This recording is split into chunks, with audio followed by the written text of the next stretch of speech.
Hello everyone, welcome to Starry Knowledge, where we explore the mysteries of the universe. Today, we're diving into an amazing fact: meteorites fall to Earth every single day.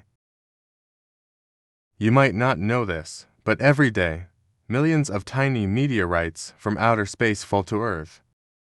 It sounds scary, but they're not as dangerous as you might think. Let's find out more. What are meteorites? Meteorites are small fragments from comets or asteroids. When they enter Earth's atmosphere, they burn up and create what we call shooting stars. Most of these meteorites are tiny, ranging from a few dust particles to a few centimeters. The process of meteorites falling to Earth. As meteorites travel at high speeds and enter our atmosphere, they heat up due to friction with the air, causing them to burn brightly.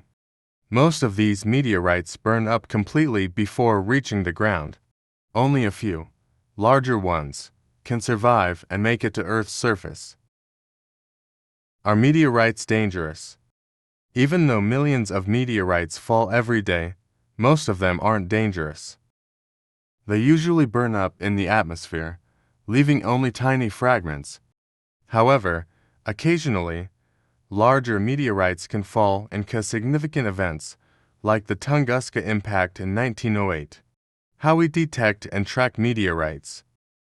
Scientists use advanced technology to detect and track meteorites. Observatories and radar systems help us spot larger, potentially hazardous meteorites and even predict their paths. The universe is full of wonders and mysteries, and meteorites are just one of them. Keep following our channel to discover more amazing facts. Don't forget to like, share, and subscribe so you never miss a video. See you in the next one. Thanks for watching Starry Knowledge, exploring the universe with you.